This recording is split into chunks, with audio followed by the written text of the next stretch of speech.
चंदन यात्रा चंदन यात्रा हेउची श्रीमंदिर सबुठारु अधिक दिन पालित हेउतिबा पर्व।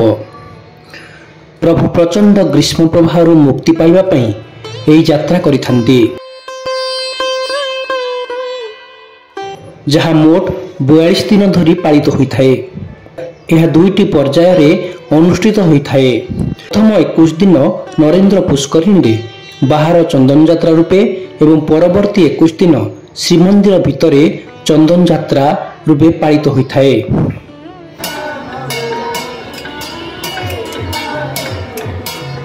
बाहर चंदन यात्रा दक्षिण घरु अष्टधातु निर्मित 3टी चलंती प्रतिमा मदन मोहन, कृष्ण बलराम और रत्न सिंहासन उपरु 2टी चलंती प्रतिमा लक्ष्मीकर सुवर्ण प्रतिमा, सरस्वतींकर रौप्य प्रतिमा बाहर चंदन रे भाग नियंती। चंदन यात्रा पटुआर रे समुदाय 10 गोटी चलंती प्रतिमा विमान और पालिंकी रे विजय करिथांती।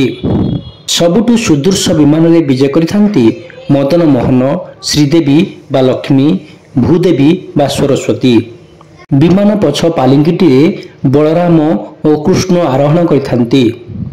पुणी अन्य 5 गोटी विमान रे पंचु पांडव रूपे परिचित पंच महादेव श्री लोकनाथ, श्री मार्कंडेश्वर, श्री नीलकंठेश्वर, श्री जम्बेश्वर और श्री कपालमोचन विजय करिथांती।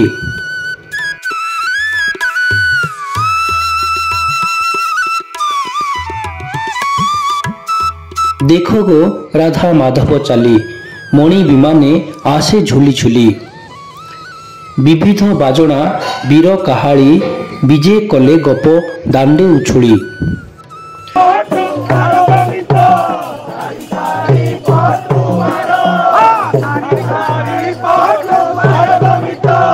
नरेंद्र पुष्करिणी कूଳରେ एक छामुंडिया तैयारी होइथाए। सेही छामुंडिया तले 10टी जाक चलंती प्रतिमा को अवस्थापित करा जाई।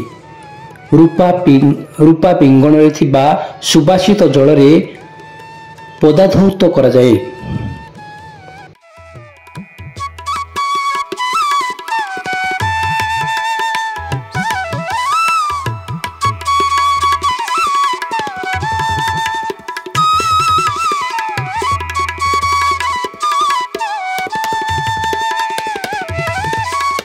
जोड़िए लेखाए नौका युक्त होई 2 गोटी चाप प्रस्तुत होइथाए। चाप गुड़िक जरिकाम होइतिबा मुंडुणी द्वारा सुभूषित करा जाइथाए। गोटे चापरे थिबा रूपा कारुकार्य संपन्न सिंहासन रे मदन मोहन, श्रीदेवी, भूदेवी, बलराम और कृष्ण उपवेशन करती। अन्य चापरे बसंती पंचु पांडव रूपे परिचित महादेव माने। प्रतिमा मानक सह चापद्वୟରେ पूजा पंडा, सिंघारी, गराबड़ू, सुआर बड़ू, पत्री बड़ू, हड़प, खुंटिया प्रभृति सेवक रही। चापद्वय नरेंद्र जल रे घेराए घेराए बुली आसंती। स्नान रीति निमंते 3 गोटी कुंडरे चंदन, कर्पूर, कस्तूरी, जायफल, मल्ली, चंपा, जुई, सुगंधराज, गोलाप प्रभृति व्यवहार करी सुबासित जल प्रस्तुत करा जाए। से कुंडरे बुड़ पकांती चलंती प्रतिमा माने। पानी रे अवगहन परे बेश करा जाए मदन मोहन को। चंदन यात्रा रे 21 दिन रु 20 दिन मदन मोहन प्रत्येक दिन नुआ बेश धारण करती। यार अनेक गुड़िए बेश कृष्ण लीलार स्मृतिचारण उद्देश्य रे अनुष्ठित होइथाए।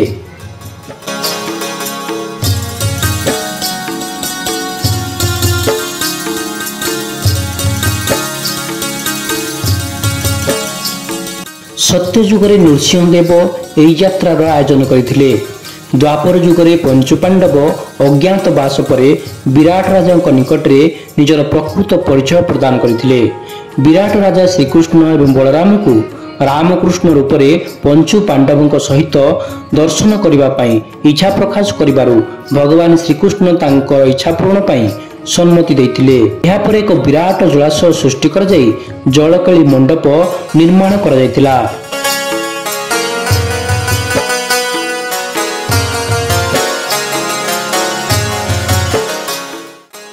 उपलब्ध और विभास्तु नगर रे ଏହି ଉତ୍ସବ ସମ୍ପନ୍ନ ହୋଇଥିଲା। ସମ୍ଭବତଃ ଏହି କାରଣରୁ ମଦନ ମୋହନ ରାମକୃଷ୍ଣଙ୍କ ସହ ପଞ୍ଚୁ ପାଣ୍ଡବ ଜଳକ୍ରୀଡ଼ା ପାଇଁ ସରୋବରକୁ ଯାତ୍ରା କରିଥାନ୍ତି। ପଞ୍ଚ ମହାଦେବଙ୍କର ଶୁଣ ଏବେ ନାମ ଜମ୍ବେଶ୍ୱର ଲୋକନାଥ ମାର୍କଣ୍ଡେୟ ଜାଣ। ଶୁଣ ବଉଳ ଗୋ ନୀଳକଣ୍ଠ କପାଳ ମୋଚନ ପାଞ୍ଚ ଭାଇ, ଏହି ପାଞ୍ଚ ଭାଇ ପଞ୍ଚୁ ପାଣ୍ଡବ ଅଟଇ। ଶୁଣ ବଉଳ ଗୋ।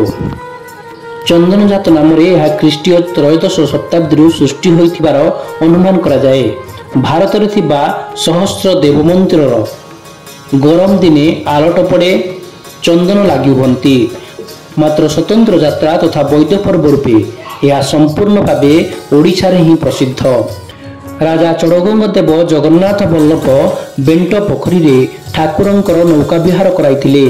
କୁହାଯାଏ ଗଜପତି କପିଳେନ୍ଦ୍ର ଦେବଙ୍କ ଭାଇ ନରେନ୍ଦ୍ର ଦେବ ନିଜର 14 ପୁଅଙ୍କ ସହିତ ଯୁଦ୍ଧରେ ପ୍ରାଣବଳି ଦେଇଥିବାରୁ ସ୍ମୃତି ରୂପେ ନରେନ୍ଦ୍ର ସରୋବର ଖନନ ହୋଇଥିଲା।